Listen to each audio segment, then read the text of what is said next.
Let me get our music ready. There we go. Now, let's continue. The birth of Gooigi. This mysterious element I've come to call goo has proven unlike any other element I know of. I'm confident that I can make great strides in my research if I can teach goo to collect ghosts for me. My greatest invention, the poltergust, is undeniably the best way to capture ghosts. I realized that goo could learn to master the poltergust if only I could cause it to adapt a humanoid form. The experiments began at once. First, I created a mold that I could pour goo into. This went smoothly, and sorry, I'm a little sick. This went smoothly, and when I removed the mold, the goo was in fact a human shape, but only for a short. I'm sorry, I'm really sick. But only a few short moments later, goo returned to its original form. It seemed goo was not able to easily hold a shape without help.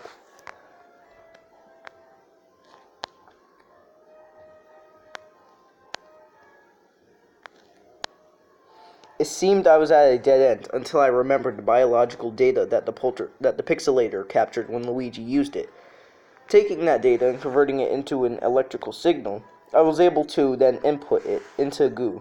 The result was exactly as predicted. Goo shapeshifted into an exceedingly green copy of Luigi. Right before my eyes, I never doubted my genius. So, just a little quick background. This is happening right before Luigi's Mansion 3. Probably a couple of days after Luigi's Mansion 3. So, I mean, yeah.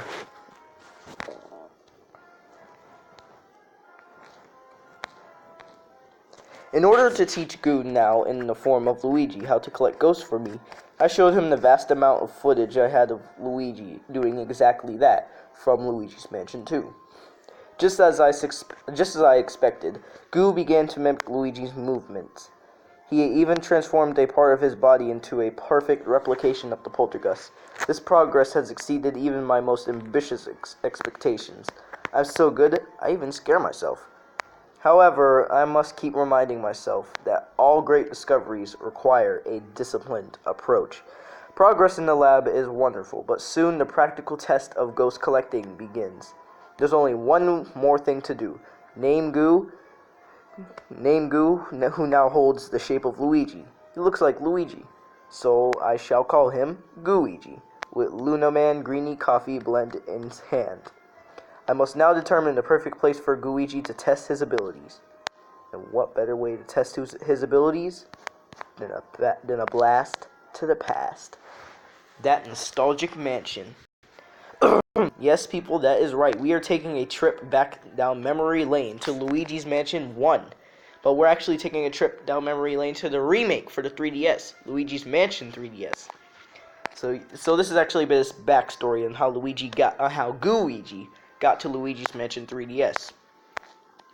Now that I have successfully caused Gooigi to assume Luigi's shape and have taught him to wield the poltergust, I've decided some practical experience that catching ghosts in order.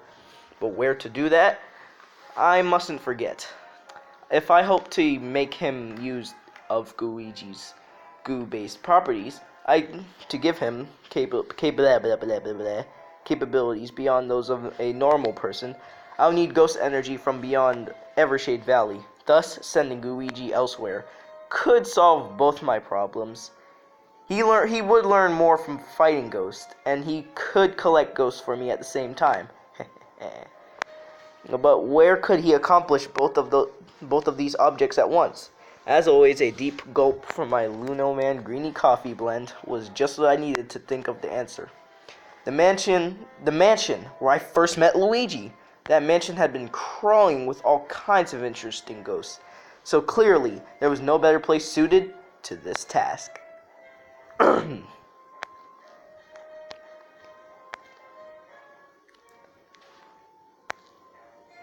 The mansion vanished some time ago, so it would be impossible for Gooigi to just walk there. But this is a problem easily solved. All I had to do was modify the pixelator to enable it to connect to the past. Simple. With that done, it was just a matter of contacting my past self and past Luigi, asking them to help out, and sending Gooigi to them. So yeah, you're basically seeing what's happening during Luigi's Mansion 3DS.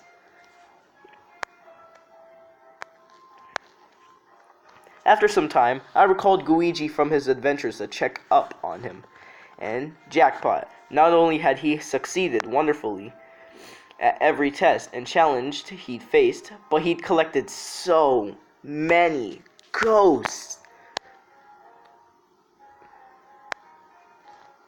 With all these ghosts in my collection and a fresh pour of my Lunaman Greeny coffee blend, my mind ran wild with the possible interactions between ghost energies and goo. What will he think of next? I'll catch you guys next time, tomorrow, when I upload part 4, or part 3.